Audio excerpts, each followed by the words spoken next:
No deleting. That's what's coming up on The Art of Bombing, episode 147. My friend Dan, he's got a podcast, 'cause all comics need a podcast, and nobody had a podcast called The Art of Bombing. So Dan went out and bought a tape deck. Who knows why he bought a tape deck? Podcasts don't get played on tape decks, but Dan is from the 80s. So hey there, all you funny jerks, come talk to Dan about your work. Tell him all about your worst times. It's The Art of Bombing.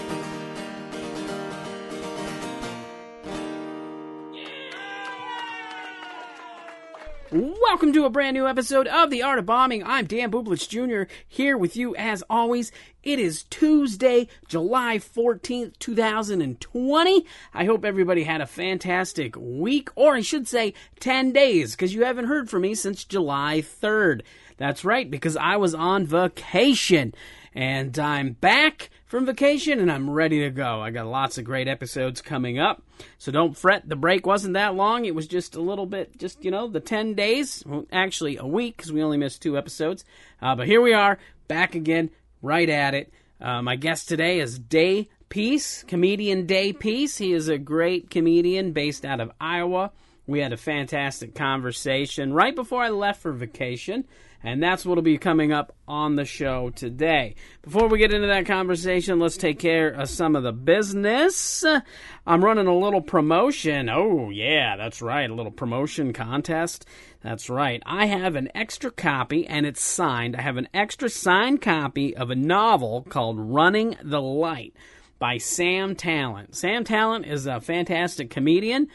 Based in Denver, Colorado. He's known all over the U.S. He's one of the best comics out there working.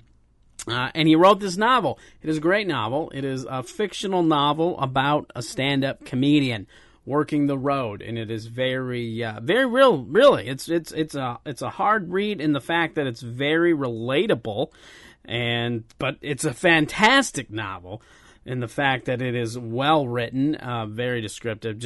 It's a wonderful book. I haven't finished it yet, but I am reading it. That's what I'm currently reading, and it's a great book. Anyway, I have an extra copy. That's right, I have an extra copy, and I'm going to give that copy away to a lucky winner. All you have to do to be registered to win this copy of for a chance to win this copy is wherever you listen to the podcast, I need you to leave a 5-star rating and then a review. Say some nice words. Once you do that, if you do it anywhere other than iTunes, please send me an email to where you left the review. That way I can verify it. And then in a week, I'm going to randomly draw one of the names that left a review this week, and they will be deemed the winner, and they will get their signed copy of Running the Light. The book is also available at Sam's website, samtalent.com. If you'd like to just order directly from him, that's cool, because you're still supporting you're supporting an artist. I was going to say local artist, but you're supporting an independent artist. There we go. Do it that way. So again, leave a 5-star rating and a review. Say some words on wherever you listen to this podcast, and then, like I said, send an email to the artofbombingpod@gmail.com to let me know where you left the review so I can verify it, and then you'll have a chance to win this book. And if you win the book, I'll email you for a mailing address, and I will ship this book out to you. So I said I was on vacation last week. It was fabulous. I went out to Montana, and Montana is a beautiful, beautiful state. If you've never been to Montana, but you get the chance or have the chance to go, I highly recommend it.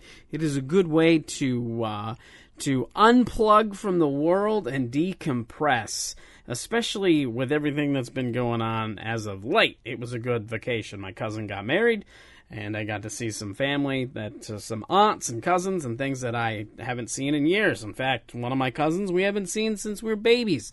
And that's a long time ago, because we're both in our 40s. So it's been a long time since we've seen each other, and it was a good visit. We did some boating and all kinds of family stuff. Don't worry, we were safe. We wore masks. We did social distancing, the whole 9 yards. Taking that, hand sanitizer and all that jazz. Definitely taking the COVID seriously, so don't worry. I'm not going out all recklessly. But I'm back, and it feels good. Been, to be recharged and everything. So the last thing before we get into this episode with Day is I have a new group for the podcast. It is called the Art of Bombing Pod. This is a group that I created and was an admin for just regular stand-up comedy. I've now converted it to the podcast, or for the podcast. So if you're interested in joining that group, it's not, kind of a fan group, but it's also a group that's going to be dedicated to getting better at comedy. Sharing insight on comedy, sharing articles, other podcasts with tips about comedy, things like that, things to help us all get better at stand-up. So if you're interested in that, and then, of course, it'll be, there will be some Art of Bombing podcast stuff in there, obviously. If you're interested in that, check it out. It is Art of Bombing Pod. That is a Facebook group. Make sure you like the Facebook page, Art of Bombing Podcast. And for everything else, go to the artofbombingpod.com. Or you can go to, if you want to support the podcast financially, you can join the Patreon at patreon.com/artofbombingpod. All right, that is enough of this chit-chat, enough of this business. I'm glad to be back, and here is my conversation with Day. Enjoy.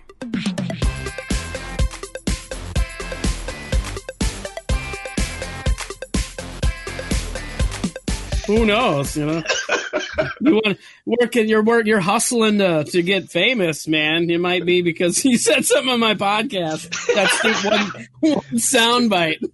This is what takes me down. I like it. One dumb soundbite from a podcast only 50 people have heard. Wouldn't that be the shits? I feel like if people work that hard, then I need to be taken down. You know what I'm saying? Like, right? Sometimes the energy that goes into this shit. Oh wait, so as far as I understand, the context, language, we can say whatever. Oh yeah, I don't have any profanity's fine. It's all. I'm trying to make sure this ain't your last show, is what I'm saying. Well, hopefully it's not, but. But no, I don't really do any censor on the podcast as far as language goes. Good. Now unless you get out of hand and start saying a lot of stuff that's gonna get you canceled, we might have to say something. Yeah, I don't know, man. Like as far as doing comedy, this year and last year specifically with the cancel culture, like it's a very sensitive, strategic time to tell jokes and make strangers laugh without offending 8 people. Like if you can offend, I feel like the number is 8. Like you can offend a good 7, but once you hit that 8, then it's over. It's a wrap. Yeah, it definitely. I feel like a lot of that is really, it's been kind of boiling in the last 4 years. I mean, honestly, true.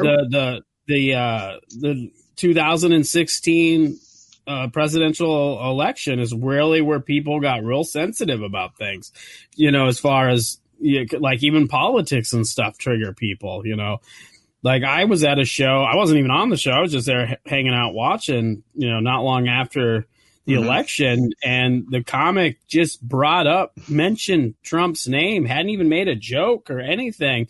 And a lady was like, "You better not say anything bad about him," screaming out. And it like there was a weird interaction, and it's like, whoa, okay, we need to all calm down a little bit.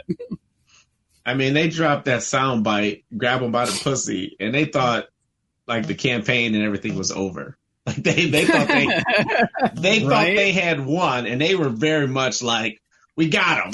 And his supporters was like, this is the push we needed. Right. It's like, I was on the fence before, but now that I know where he stands, he's got my vote. I need a president that grabs pussies. If I do it. Yeah. So I don't know. Yeah, no, you're absolutely right. I mean, technically, it would go back, further than that. But as far as me doing comedy, where I've been at, I feel like the last 2 years it's been tricky. How long have you been doing it? It's been 6. For me, I've been doing comedy 10 years, but and I've seen it kind of progress. I mean, it's been over time. I was just talking to somebody about this today too, how this, society's norms and socially acceptable things change over time, like things that, Eddie Murphy and Richard Pryor said in the 70s and 80s, people accepted it. It was socially acceptable those times. And same within the 90s and the 2000s and things. And as time has progressed, what's socially accepted has changed with new generations and stuff. And for most of it, it's good because we do have to evolve and be decent humans just in general, but I do feel like it's gotten a little too much with certain things, No, I see. Here's the thing. I agree, but I don't want to. like I feel like absolutely evolution and us just as human beings, and accepting one another for who we are and things of that nature, and not wanting to offend. I think it's definitely like we should get closer to that level. But with comedy and I'm a comedian that believes everything can be funny, and even things that I don't particularly agree with. Like, I don't know if this ever happened to you. Like, you watch maybe a comedian that you just completely disagree with as far as what morale. I don't know, like morale. Like, you just, as a person, I don't particularly care for them, but this joke was funny as hell. Does that ever happen with you? Oh, absolutely.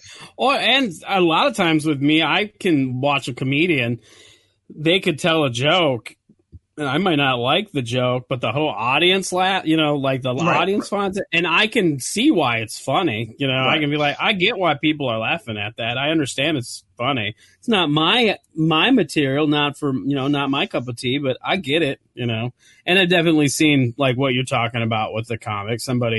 There's lots of people, like I said, I've been doing comedy for a while, so I've met a lot of people, and there's quite a few people that I've met that I'm on a personal level not going to hang out with, and we're not going to be kosher, but watching them on stage, I'm like, they're good, Yeah. So I applaud their talent. Yeah. So I'm in the realm of, I think everything can be funny, and I think we should be testing the limits, and it definitely is a form of freedom of speech where I feel like there are no, boundaries. It's just, I feel like there's too many people. There's more people than not that are taking the art and just splashing. Like you buy paint and you just throw it on a canvas and you're like, I'm an artist now. And I feel like it takes, it takes years and it takes actual development for you to really test these types of waters. So, oh, absolutely. Well, I'm kind of I'm the same in the sense that I believe you can take any subject and it can be funny, but it's how you present it and how clever it is, like even on trigger type material, there's a way to make it funny. And you're right, with comedy, it's freedom of speech. But the thing that comes along with freedom of speech is consequence. Like you're sure you can say whatever you want, whenever you want, but all our choices come with consequences, whether they be good or bad, the end result of the choice. And testing the limits, I mean, how far do you test the limit before you break the limit? You know what I mean? Like that's where I think audiences are, comics are trying to push the envelope and test the limits, and people are like, all right, this is too far now. Then that, oh, okay, that's as far as I can go. Maybe I should, dial it in a little bit. But I think too, a lot of it's intent. You know what I mean? Like I could go up and do a racist joke and it could be funny and make an audience laugh, but I could also go up and do that same joke in a malicious way that would still get a laugh, but it would make me look like I actually mean it. You know what I mean? Like absolutely. I could tell a racial joke and the audience could tell that I'm not actually that I'm not trying to be racist. I'm trying to tell a joke. And then on the flip side, where, yes, this comic is definitely purposely being racist. They are definitely a hateful person, that kind of thing. But you know what I mean? This person's a piece of shit. This person is a piece of shit. We are not buying his merch after this show. Yes, I would like to buy it.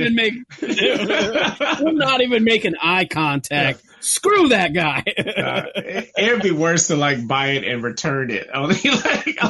Right. I used to work retail, and one of my least favorite things is when someone would just purchase something like within minutes and have to return it. I remember I had this dude. He bought some new. I used to work at a sneaker company. He bought some new Jordans, and they're like 160 or 180 a pop. And he left the store for like a couple of minutes, and he came back in with his girl. Oh no! I was like, nah. And he had to return it, and I felt bad for him in a sense, but at the same time, I was pissed off. So yeah. Oh, that's one of them situations where you're just like, oh man, I feel bad for you, buddy. Yeah. You might want to think about a new relationship. So yeah, I think that's what I should we should do it to all like racist comics or just comics that are like a piece of shit. We should buy their merch and then immediately ask for a refund. That would actually be funny. You're like, well, and then when they go back, you'd be like, well, I was gonna, I wanted to support you, but then I thought about your joke and how insensitive it was, and I have a friend that's black, and you were racist, and I don't feel like I can support you anymore. I love it. No, that's just piling it on. That's like having an accident to speak to the manager. Like, you know what? The service started off well, but like around the dessert, I love it. I was all in favor, but you just go up and basically give them a Yelp review as you're getting a return. Oh my goodness, that's hilarious. Oh man, I guarantee you, after a couple of those, they probably start reevaluating their material. They'd be like, okay, I don't know if I can sit through this. Yeah. Hey man, you're TikTok famous. I got one video. It did pretty good. I gotta say this. First of all, you've had me on before, but with social media keeping us connected, it's great to see certain individuals, and I just love your hustle. And I think I'm not on TikTok as much. My kids like it, and my wife, like when she wants to kill a couple of hours, she's on it. Well, and I can see how people waste a lot of time on there. Yes, you scroll for days. Like you can get lost in watching the same the same song or the same loop, and like thousands of different videos. But I think I caught it. That happened to me with a song that keeps getting used for videos, so much so that I went down a YouTube hole to find out more about that song. Yeah, no, I caught you on Instagram, and you were talking about it. I'm like, let me just go over and check it out. And I think it's pretty cool. I think it's pretty cool. Thank you. Yeah. I had Dusty Slay on the podcast a couple months ago.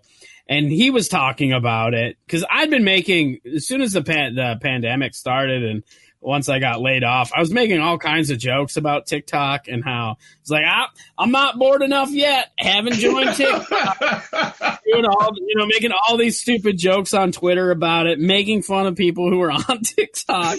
And then I had a conversation. He's like, I just post stand-up clips. That's all I do. And I got, over 100,000 followers. I have more followers on TikTok than I do on any of my other social media. And then I was like, okay, I downloaded the app, started looking at his video. I'm like, all right, I'm dumb. I'll try it. And so then I tried it, post a couple videos, and then I was like, okay, I need to eat my words because he's right.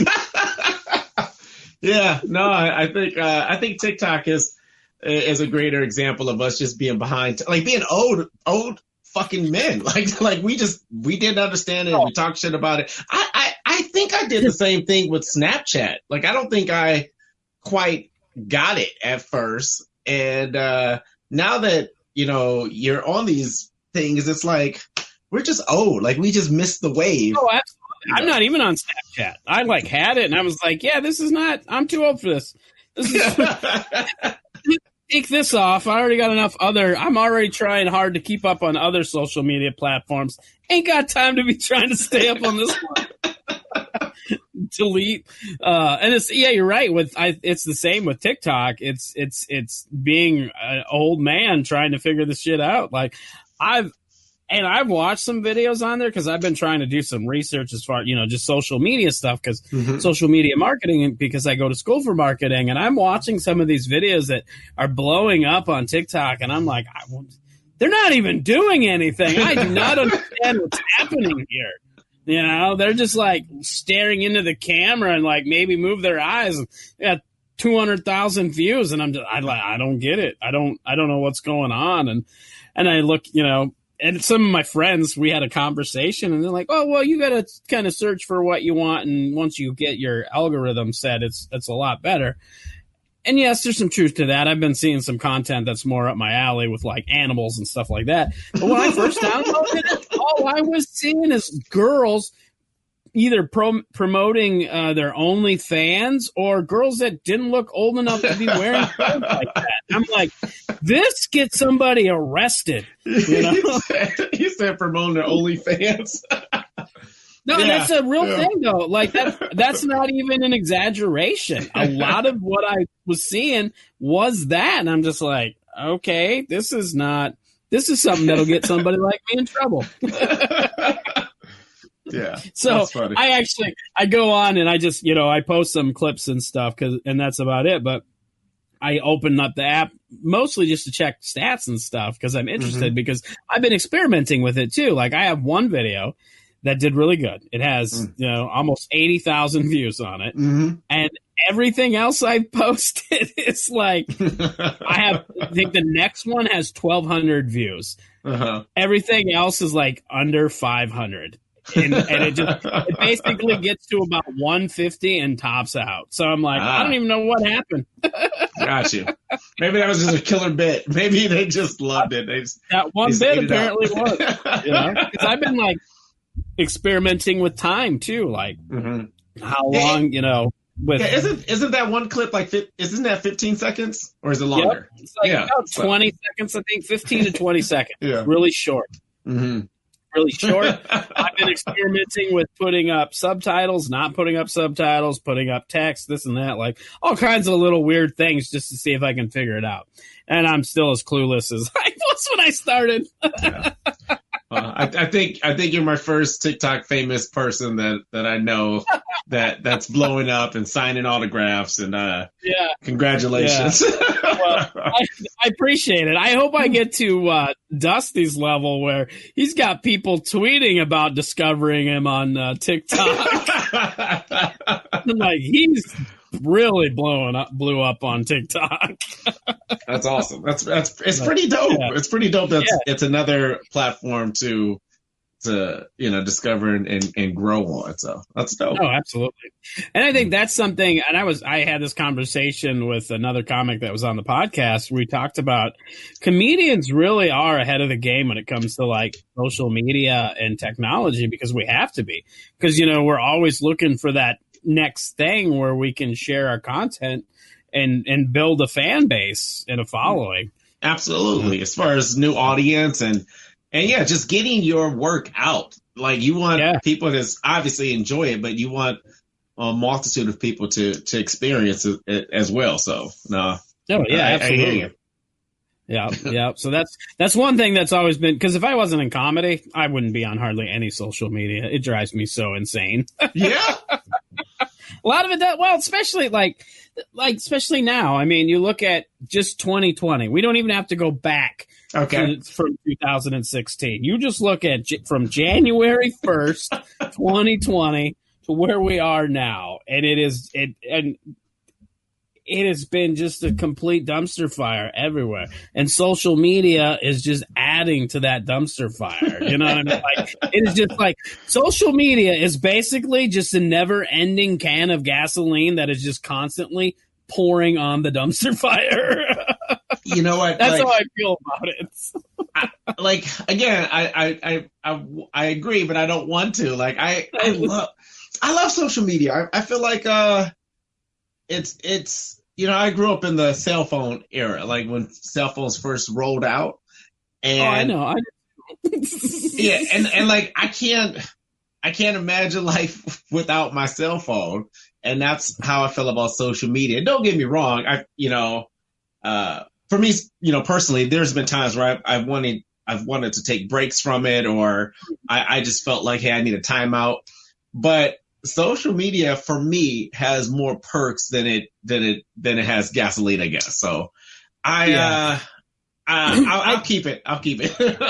Yeah. Oh, and I will too. I mean, a lot of it, because it does have a lot of good benefits. It's a good way to connect with a fan base. It's also a good way to connect with, friends and family and things like that. And it's definitely made keeping up with people a lot easier. I mean, truth be told, had I not had social media not come in my life, I would not be with my lady right now, because we went to high school together, and then we went our own separate ways, and then we got reconnected on Facebook, and then reconnected in real life, and then we hit it off, and now here we are. So it's like, it definitely has benefits. It is. It's beautiful. It is. It was a great story.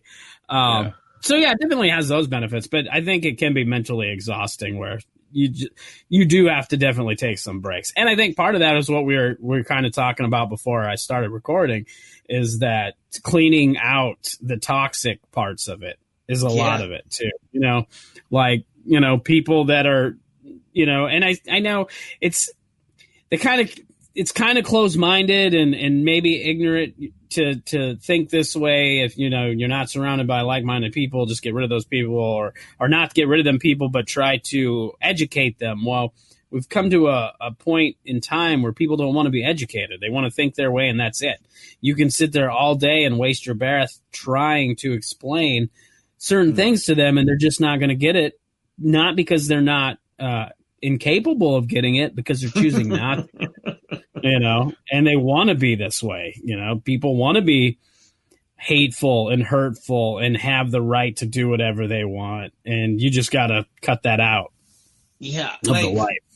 part of me wonders if they live a happier life. Like, I feel like it's got to be easier and happier to hate, like, because you don't think about these other things, how it affects other people.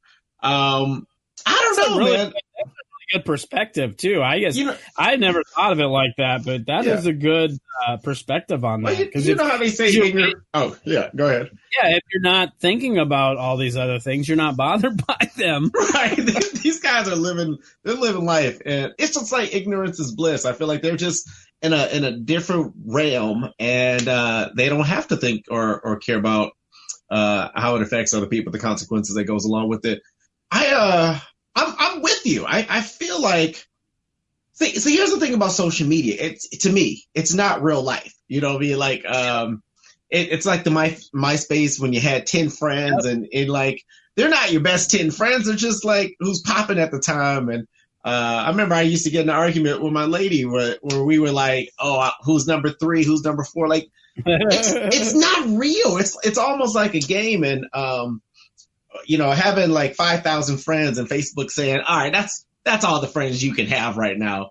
That, like, they're not real friends. They're just people that you add. And what I realized, exactly. And what I realized is you start to have these people that you're seeing and hearing from that, for me, I don't want to see and hear from. Like, I don't. It's more than just disagreeing. I feel like as adults, we can definitely disagree on a lot of shit. What's your favorite Laffy Taffy? I don't like that. But when it comes to some of these subject matters that are just detrimental to my existence or another person's existence or well-being or livelihood, like shit like that. That's when I have to step back and say, no, I don't want to be associated with you just because you have a difference of opinion. I think the best thing that you can do with your social media, and just like when you're figuring out your algorithms or you're figuring out your fan base, is to target the people that you feel not only you can learn from, but you can support and uplift. So no, I think this is the best time to hit delete, and move the fuck on. Yep, and you're exactly right. A lot of them they're not real. I've had disagreements with people that I know in real life on social media. I haven't deleted them because I know if we were to have a conversation in real life, it would be different than on Facebook too. Because that's the other thing too that really irritates me with social media. It's not real. It's not our real life. But the end of the day, people think because they're behind a computer screen, they can act and say and do anything they want. And that to me is like, okay, well now that is like the full embodiment of entitlement. I can say what I want without any consequences. Because it's like some of the stuff people say on social media. If you went into a room, into a bar, and said something like that to somebody in the bar, they probably punch you in the face. You ain't gonna get away with it without the consequences or whatever. But I definitely feel like you're right. They're not real. A lot of them aren't real relationships, and so you just as well delete because we don't need that negativity. Especially with the comedy. A lot of what we're trying to do is build a fan base and get booked and make people laugh. Yeah, and no, you're knocking it out the park. I could not agree more with you. And like you said, like that specific word, toxic and toxicity. I feel like it stunts a lot of our growth and development. I feel like we don't talk a lot about mental health and talk just energy, like having positive energy. And when you are seeing that and feeling that, especially from, and let's just cut out all the people that you're not close to. When you're seeing it from like, family and friends, I think that's some of the things that I've been seeing the most in the last couple of weeks. I went to a protest and this lady was like, I had to block my mom on Facebook. And that sounds like a kind of silly thing. But when you open that up, this person that gave me life has such a strong belief other than mine's. And it's on the wrong side of this. And I could no longer see and hear from my mother. And I've been thinking about that for a while. And I'm like, there are people going through that right now. So it's easy to like, hey, I met this person at a club 3 years ago. He started following me. We've been friends.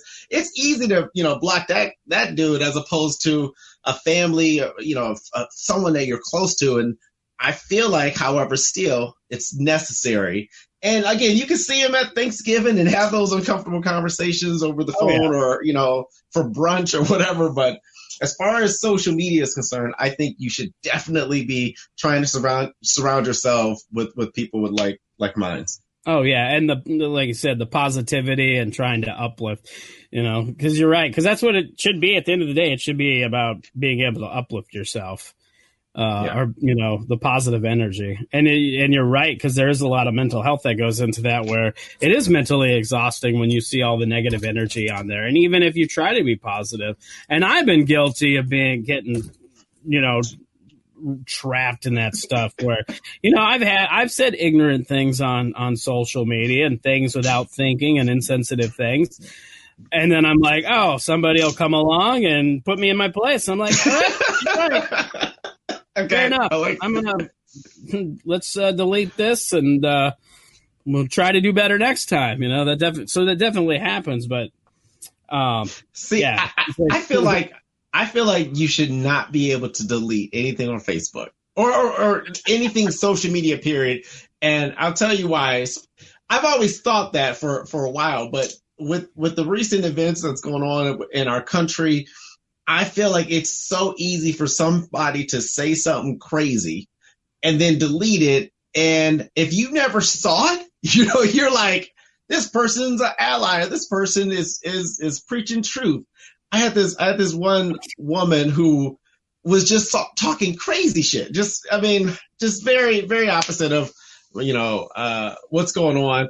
And she kept getting called out on it, and she didn't understand exactly why, because I feel like she just wasn't educated enough. I think that is a real thing. It still places people in the ignorant, camp, but you can get out of it. Some people in the ignorant camp, they're like you were saying, they're like, no, mine's made up. This is how I feel. But people were trying to educate her. It took her a while. I told her, respectfully, this is when I was on my respectful shit because that's out the window now. But I was like, I respectfully, no longer need to be a friend on Facebook, blah, blah, blah, blah, blah. And then she deleted all of that content. And then she like changed her profile picture to Black Lives Matter, like she had the banner, and she was like positive. And then people jumping on it like, thank you for saying these things and speaking out. And I'm like, no, time out. Like, no, Wait a minute. 24 hours ago, you were not on this side of the fence. You got a small glimpse of what it feels like to be vocal on the other side. So you have your little happy ass on this side. And I felt bad for the people that didn't get to experience her earlier posts. And I bring all that up because I feel like we should live in a world like, again, we can't be standing right next to each other and you say something crazy and then you hit delete. You know what I'm saying? You're like, oh, I didn't say that. You didn't hear that, Day. And I would love for social media to get to that level where these weird apologies and these weird, like, I didn't say that. Where's the proof? Where's the receipts? That no longer exists because I can just go find it. Nope, you said this 30 days ago. So yeah, absolutely. And that is a good point in the fact that I feel like people would be more careful of what they say too, and more thoughtful when they post stuff, because it's the same thing. Like that's the get out. Like, I was talking about how people they just say what they want on social media because they're hiding behind a screen. And you're right. Then you add that element of I can delete and hide the fact that I did this, but a little hard to do because a lot of people, as soon as they see something horrific, they screenshot it. Oh, even if they don't post it right away, there's somebody saw it, somebody posted it even before you deleted it. But at that same token, if people couldn't get rid of that and wouldn't have to pay the consequences, they might be more thoughtful on what they posted. So I could definitely see where that would have some good perks. Yeah, I feel like it's like the body cams with police officers. Like, is it going to stop a bunch of murders? Maybe not, but at least we can see some of it. So yeah, right. I feel like that's the gist. I think it would just help us to view it because, Trump, he put up the video, the white power video, and he kept it up there for 3 hours.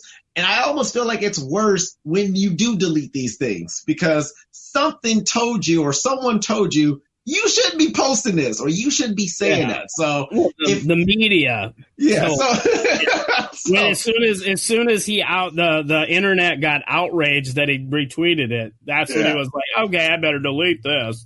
I said, leave it all up. Let's see who you are.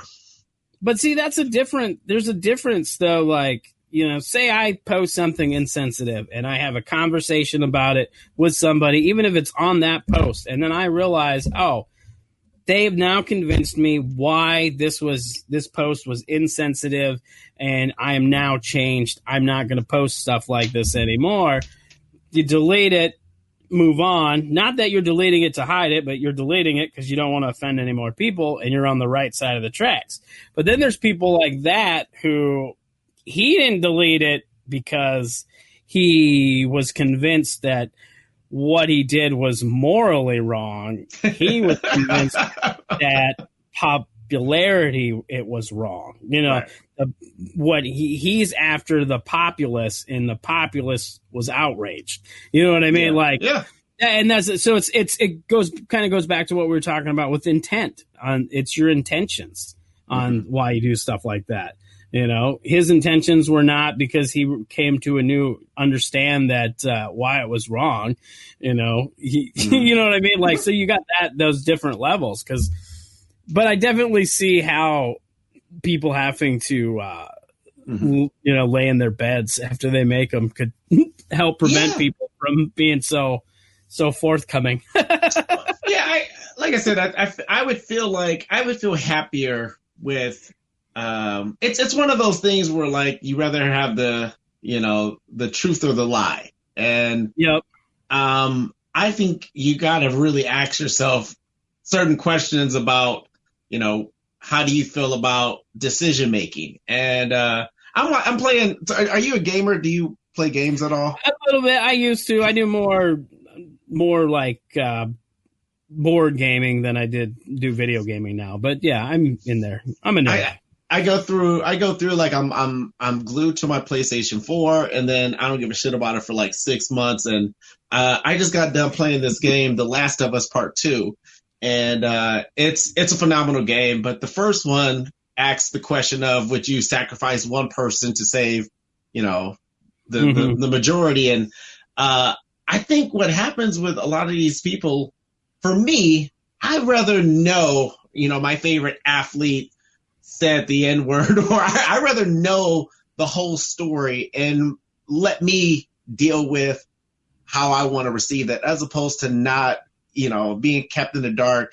And I feel like if we did not have social media the way that we do, we would still be in the dark about a lot of these things. So, absolutely. So I rather we have it and we have all of it, and that's where I would feel, because I'm one of those people like let's say who do I love? Who's like I remember I used to love Britney Spears. Like Britney Spears was my girl for a while, and if I found out some crazy shit about her, I would feel like I'd rather know than not know. So that's where I fall with these. See that, especially when it comes to like celebrities and heroes and things like that. But it's also really good to know if your neighbors are going to be out waiting to chase you down or some shit. Because that's real life. You know what I mean? Like, it's definitely good to know where I should avoid.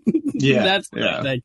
That's funny. That video game you were talking about. It's funny because you asked if I was a gamer, and then I was like, I realized I'm wearing a video game T-shirt. Crazy, right? right. Am I a gamer? But it's funny because you brought the game that you were talking about. There's a new podcast about that game. It's called The Last of Us Podcast. Another comedian that I know is the host. It's done through PlayStation Network or whatever. Just came out. It was just weird. Yeah, I heard an ad for it on another podcast that I listened to. What's his name? So, Christian Spicer. No, he used to live in San Diego. He lives in Los Angeles now. But I might have stumbled upon it because again, I go in the rabbit hole. So when I find a game I really like, I don't do too much knowing about it before I play it. As soon as I'm done, I like to see the reviews. I like other people's opinions, and I might stumble upon it because I think he does a 4-box podcast where he talks to 3 other people, and it's fascinating. I mean, when you can find a topic, it started like last month. I think it's fairly new. Yeah. So I'm pretty sure I stumbled upon it, and again, I find it fascinating when you can have conversations about things. Like, that's what I love about comedy. Like, comedy in its purest form can take you away from whatever's going on in your life. And, when I stumble upon these conversations, again, it's a video game. It's not real. My life is not affected in any way. It's great to kind of be like a fly on the wall with those kind of things. And that's what I love about the podcast, platform. I do my own podcast, which most of the time it's a solo, me just like sharing my thoughts in my spirit or whatever, but it's so like cathartic, and it allows me to like get things out in a way where it's very different than on stage. So I think it's dope. A different platform. Yeah. And it's good. It's definitely it's a different outlet, but it's still a creative outlet, which is nice. So yes, you're still being able to be creative, but also not, like with comedy, when you're on stage, it's very structured, set up, punch, tag, or whatever. With, you can be more free flowing when you're doing, the kind of the podcasting and in conversations and things like that. Mm-hmm. But speaking of comedy, this is a good transition into the bombing part of the podcast, talking about a time where you felt like you bombed really bad. So let's hear your story. I was, I'm going to be honest with you, I've never bombed before. No. These things never happen. Person to try to get that by me. Yeah, no, I think,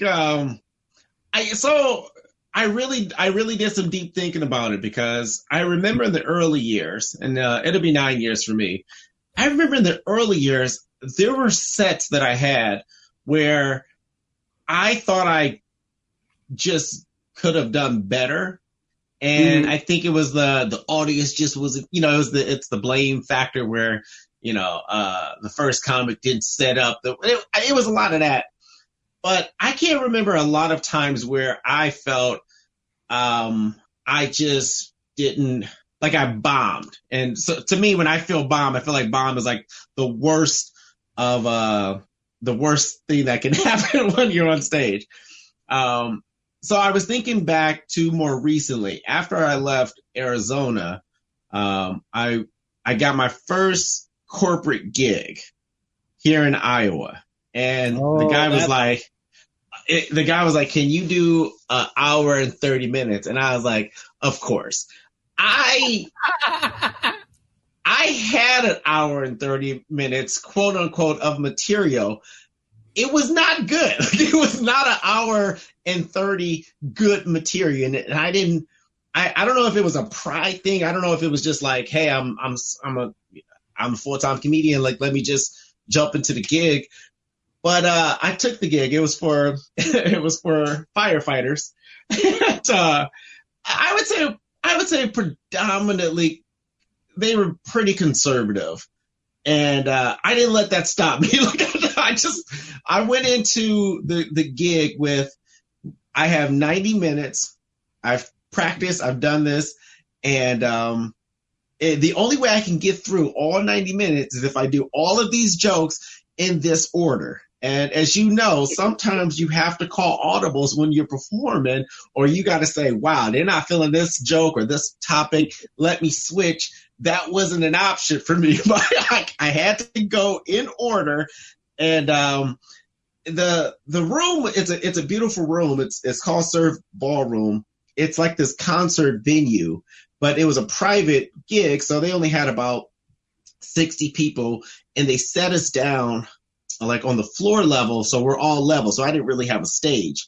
And I do this thing when I do corporate gigs where it's kind of like the Newlywed Game, where, I bring a couple up and it's just something to help pass the time. But also it's kind of like an icebreaker for the comedy. And I ended up doing it twice because I didn't have that much material. And the first, again, it's the Newlywed Game. So it's fun. It's supposed to be like, who's the better driver? And just really silly questions. What's your favorite body part of your part? Like silly stuff like that.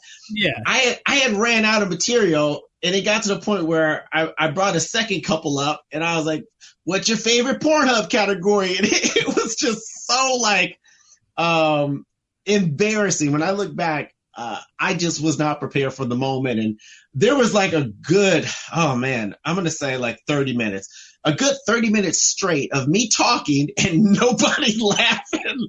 And I just felt like a speaker. Like I wasn't a comedian. I was not even telling jokes. Early on in the performance, people would laugh at the setup and not the punchline. And I feel like that's almost worse than not laughing at all. And I sweat profusely. That's just a thing that I do. And I'm very animated on stage when I perform. I like to be very physical. I swear, within the first 3 minutes, I'm pouring.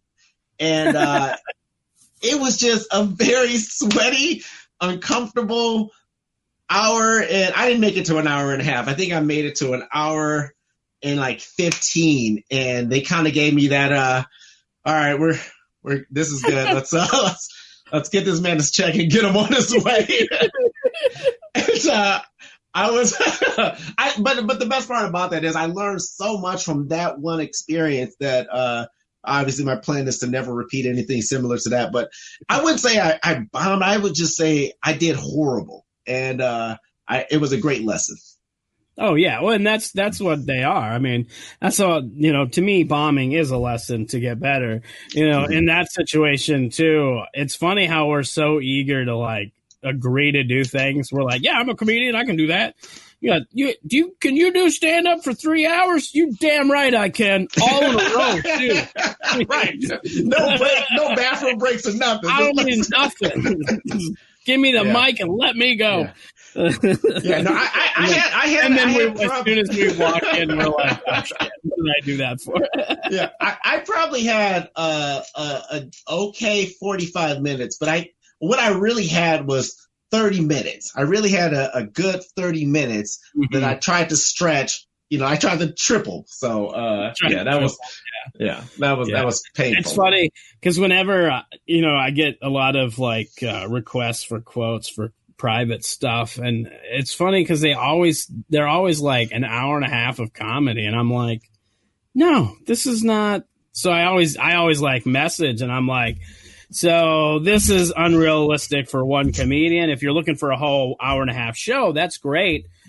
I got to bring somebody with me, yada, yada, yada. Because, I could do that, but in my mind, I know I could do it, but it would be horrible. So I'm not going to do that. Right. Like, I mean, under the right circumstance, it's feasible. Like if we're in a comedy club and it's seating correct, like it's so many factors into making an hour and a half or doing, 45 plus.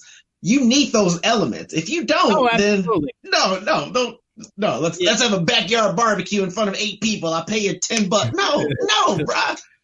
Yeah, well, and that's the problem with corporate gigs. A lot of times they're not set up for comedy. That's the biggest thing with them. The lighting's bad. There might not be stage. The sound system can be bad. There's so many elements that you don't have, like if you were in a comedy club. It's just funny because that's.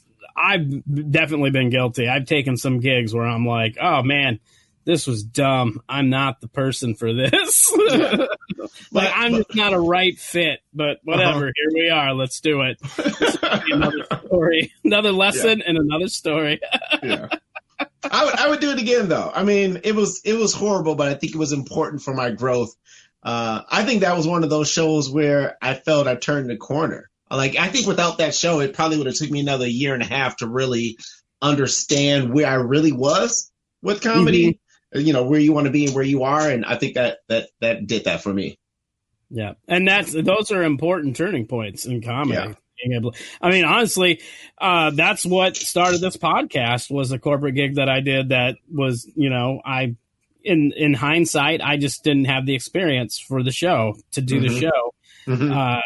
But it was a good turning point because it really made me focus on what I needed to do to get to where I wanted to be, or where I wanted to go. So and they overpaid me too. Like it was such a weird experience because the year before I was talking about this, I didn't have money for it was a Christmas holiday party thing, and the year before I didn't have any money to get my son Christmas presents and my wife anything, and so I just felt like as a man as a failure. So when they paid me, and again overpaid me by like $100, I just took it as okay. Let's learn from this. Let's make sure this never happens again because this is a blessing that you were even put in this position, and just don't fuck it up in the future. So I mean that's all life is. It really is. Yeah. I mean, because that's the other thing too. It's easy to forget as a comedian what going forward, you accept a gig like that. And if you do poorly, you're not getting return business because they're not going to book you again. And not only are you not getting return business, you're ruining it probably for other comedians because not only, if it goes really bad, they're not going to ever bring a comedian in, period. You know what I mean? So it's like you can really damage. Yeah. Oh, 100%. Like I said, it's good that these things can happen and that, like I said, you can learn from it. Some comics don't learn. They still go around and they fuck it up for the rest. But one of the best things that happened out of that situation is I had a second, like the next week, I had another corporate gig. And I put my foot into that. I made sure I did not have any I brought the best that I could. And at the end of the show, I was talking to one of the guys and he was like, I'm going to be honest with you, man. I was worried, when I heard that you were going to be the comedian, because I know one of the firefighters that had you last weekend, and they said it didn't go. It definitely didn't go like it did. And I was like, yes, I appreciate that. That was one of the best things that I heard. Some redemption. Yeah. Redemption is always great. Yes. Oh man. So the bumming of bombing, how long does that typically last for you if you feel like you have a bad set? And has that changed over the years? It's changed as far as you get over it quicker for me. Mm-hmm.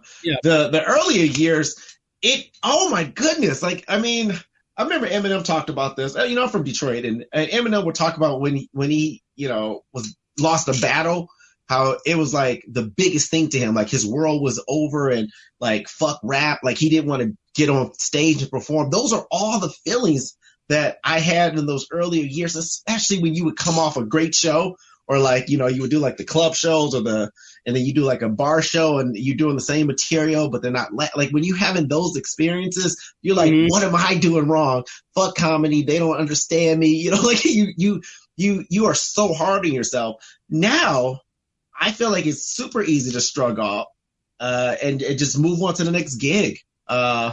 I feel bad for the comics like like right before the pandemic hit who bombed, you know what I'm saying? Like right. And there's nothing they could do about it for 3 months, essentially. Yeah. But no, man, I shrug them off very, very quickly, and I try to get back at it. So no. It's funny that you mentioned that because I think about that. I was like, the last show that I did, it was a great show. And yes. What if it wasn't? Do you think you'd go back into comedy when it was over? You know what I mean? Because you couldn't rebound from it. So by the end of the pandemic, you're like, I'm done with comedy. Yeah. No, man. Through the grace of God. I'm a huge computer salesman or something. Through the grace of God, my last performance before the pandemic started was my comedy album. So I felt like I've been riding that wave for honestly the last 3 months. And my first show back 2 weeks ago was not as great, but it was a great show as far as a return show. So. Yeah. Oh, same here. I did some stuff too, and I was like, I'm a little rusty, but definitely wasn't, I definitely did worse in my earlier years when I was doing comedy consistently. Yeah. I was just saying, anybody who hears it, I think a lot of these things in life, failure specific, it's okay to hold it as motivation, but you have to be able to, emotionally let go of it as soon as you can so that you can just move on and not carry that into the next. Oh, absolutely. Yeah. That's a really good point. When you do have a bomb, do you analyze a bad show? And if you do analyze it, what do you do to analyze it? I don't anymore. I might be weird. Again, I remember times where I critique, I feel like we're our own worst critic. And I felt like there was times where I would critique everything about it. And, I would record it and I listen back and I think pride sometimes get in there and it's like, no, that was funny. They just didn't understand it, or they, maybe I rushed it.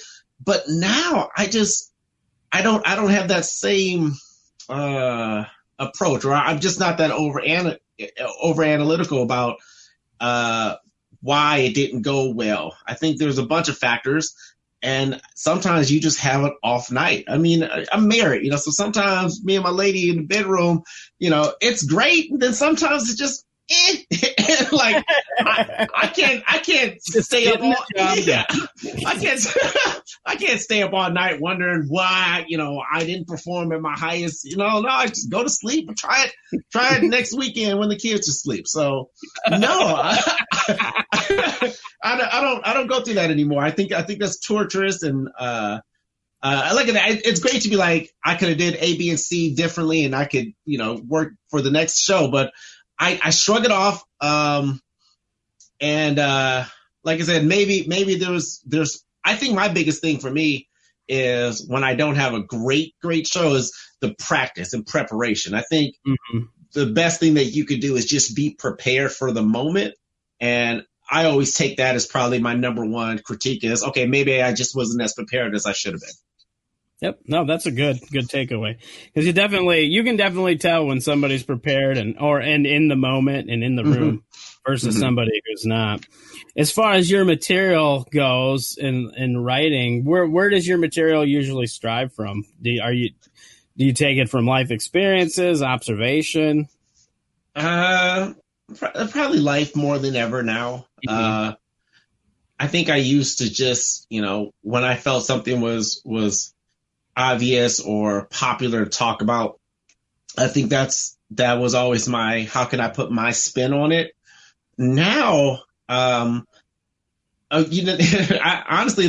how I kind of start writing now is, how do I feel about this? And if I don't really give a shit, I won't talk about it. And I think that's sometimes, I didn't have that in the early years, because it was like, how can I make this funny was always the objective. And now it's like, how do I feel about this? What do I want to talk about? How do I want to connect to the audience?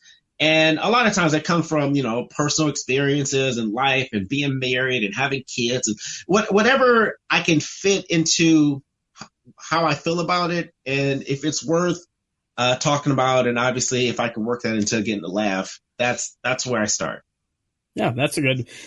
I mean, it's definitely, it's that worth putting the energy. Is it worth putting my energy into? Which is a good, that is a good way to write material, because you can, end up wasting a lot of time and energy on material that you could make funny, but just not be happy performing, because, like you said, you don't care about the subject, and then you end up just phoning it in because you're not as passionate about the material, and it's more of just doing it to get the job done. Yes. Now we're going to do some fun stuff as we get closer to the end of this. This whole thing has been fun. When we talk about the dark stuff, now we're going to go to the lighter fun stuff. This is a question I've been having fun asking people. Do you have a pre-show ritual or tradition, something you do before every performance? 9 times out of 10, if I eat before the show, and we're talking 8 to maybe 10 hours before the show, I will throw it up. No matter no matter what it is. I love Chick-fil-A. And I once had Chick-fil-A thinking like, it's Chick-fil-A. My stomach knows what this is. Like, this goes down. And honestly, 9 out of 10 times I will throw it up, an hour or so before the show, or, backstage, whatever it is. And then I'm good. And I don't know if it's a nerve thing, I'm nervous, anxiety, whatever it is, it's been going on for like 9 years. And that is something that I steer clear of now. I try not to eat before a show. And then after a show, I'll smash some food, but that's sort of become a thing. And then I'll say a quick little prayer. I try to find a little space where it's just me, and I'll tell myself, dear God, just let me be myself on stage, and give me the confidence to be myself on stage. And I don't think I've had too many shows where I haven't said that before, and I don't think there's been too many shows that I've eaten that I didn't throw it up. Oh, wow. So the pre-show tradition now is just not eating. Yes. Like, no. It used to be throwing up, but now it's just not eating. That's my tradition. Try not to throw up. I had back-to-back shows this last 2 weekends, and I did not eat at all before both shows, and I didn't throw up. So there we go. It's working out. It's working out. So far, so good. I love it. What's been your best or your favorite gig that you've done so far? Oh, wow. I have so many. Oh, that's a great question. I think I knew this one was coming, maybe, but like can I mention 3 real quick? Oh yeah, absolutely. One, sort of going back to the redemption story, is I got to perform at that same place again that I did the corporate gig, but this time it was for an event, and the place holds like, I don't know, maybe 2,000 or something like that. But the event had 750 people for it. Oh, wow. And I got to perform on the actual stage of this place. And I did like 20 minutes for like $1,000. And that was probably one of those moments in my career where I was like, dude, I just need more of this. Like this, everything about the 20 minutes. I mean, it was a solid, like everything about that moment was, I want more of this in my life. And it was such a huge motivation to work toward that. The last show, one of the last shows I just did, Juneteenth, was the show that I did right after the whole pandemic, and me and the only black comedians, and me and the only black comedians here in Iowa 2 years ago started doing a comedy show every Juneteenth. And to be honest with you, before then I wasn't really celebrating Juneteenth. I just sort of looked at it as this undiscovered, unknown holiday that everybody should be celebrating. And we started doing the comedy show, and to not do comedy for 3 months and have all the butterfly, like it felt like, like a first show starting all over again. It was I was good the whole day, but the comic right before me is when I got insanely nervous, and I hit the stage. I said something like I was piggybacking off of the last comic, and it got like a chuckle. And I didn't freeze up. I mean, I froze up, but like in the moment, it probably was like a second. And I was like, just breathe. Like I'm telling myself, just breathe, do you. And then it was just like riding a fucking bike. After that moment, I went right into, and this was like new stuff. And it was beautiful because it was Juneteenth, because it was an all black lineup, and because it had been 3 months. And for me to start just talking about things that I cared about, and people laughing at that again was just, it was emotionally, powerful for me. I remember driving 2 hours back home that night and just like, I miss comedy so much. But my absolute number one favorite show has to be my album recording because of how much I put into it and the payoff. I thought, and I've said this a bunch of times, it wasn't my best set of my life.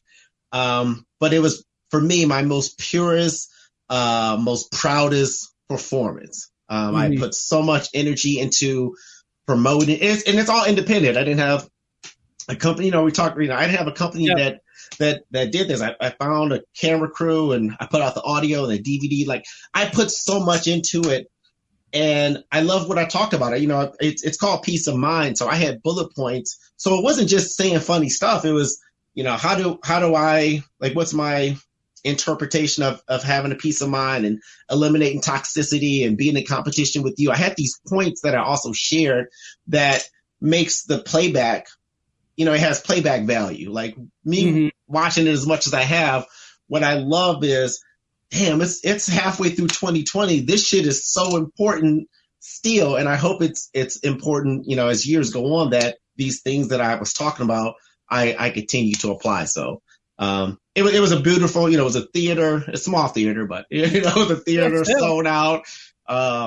It was a beautiful moment for me in my career. Yeah, that's excellent. Congratulations on that. And go check out, make sure you go buy his album or stream it and all that jazz. We'll do some more promoting. We got one more question. This is the fun game that I do. It's called Pick a Number. You're going to pick a number between 1 and 20, and then I'm going to ask you a corresponding question. All right, let's go with 17. 17. I don't know why. It just felt real. What was your most embarrassing moment? You know what? I don't know if okay, so, like that's always a question that sort of comes up in these games. Yep. I never have a good answer. Like I think about it. There's been times where I've been prepped for it, and I never have a great answer. And it's not because I'm not embarrassed, because I absolutely am. It's just my interpretation of it is that's not that embarrassing. But I will share this. I remember in high school, I went through what I like to refer to as a B2K period. There was so back in, the early 2000s, there was all about boy bands. And we got a black boy band, which is B2K. And I don't know if Puff Daddy, if Diddy, I think he found them. And they had like 4 dudes, and they all had different hairstyles. Like somebody had an afro, someone had like a haircut, like a fade, and then one of the kids had spiked hair. And before they came out, I started relaxing my hair, which essentially is just perming my hair. And I started like spiking my hair. However, we were poor, so like I couldn't afford to do it as often as you need to make sure your shit is fresh and crispy. so like my spiky hair would look nice the first week, and then by the end of the month, my natural hair, my nappy hair would start growing back in. So I got spikes on this side and naps on this side. And again, I'm in high school, and kids are the fucking worst. You know what I'm saying? Yeah. And, I know this is dumb, but like, you don't see yourself. You know what I'm saying? Like, you see everybody else. So like, in my mind, it's not as worse because I don't have to see it, but everybody else sees it. So I would say, and this was not senior, but what's the one right before junior? Junior, yeah. Junior. Yeah, this was like right after sophomore and junior, and I just had some of the worst hair days that you can have. And again, my mom was like, "We ain't got money for this shit," and then I had to go to school we're talking a good 3 months of it just looking horrible, like homely, like it looked very bad. And I would say that was probably the most I had ever been embarrassed in my life, because looking back, I shouldn't have had to go to school like that, D. Like it was like right. Like, I know when I die, I'm going to watch my life and I'm going to fast forward through this time. Like, I don't want to. I can't. That 3 months is erased. Canceled. I look back at some of my pictures from school and my hairstyles, and I'm like, man, I chose to do that. What was I thinking? Yeah. I'm like, I made a conscious decision. Just let me. Yeah. Oh, man. You bet. That's what it is. Where can people find you on social media and get your album and all that? So the complete album is exclusively through a company named Bandcamp, where that has like my merchandise and DVDs, and you can get the digital audio plus streaming. And as far as like all the social media, if you either going to find me under Daypiece Comedy, which is my website, daypiececomedy.com, or Comedian Day, Dayday. And this is a lot of fun, man. Thanks for having me on. It's really good just talking and chatting and catching up with you, man. This is dope. Oh, absolutely. Thanks so much for doing it. I really appreciate it. This is fun. Anytime. The Art of Bombing is a Blitz Entertainment production. Hosted and produced by Dan Bublitz Jr., The Art of Bombing intro music was written and performed by John Holt. All other music used in this podcast was under the Creative Commons license. If you would like to help The Art of Bombing, you can do so by subscribing, rating, and reviewing our show on whatever podcast application you use to listen to The Art of Bombing. For previous episodes, blogs, and more, visit artofbombingpod.com. Have a great week. And remember, stay safe so you can live to love.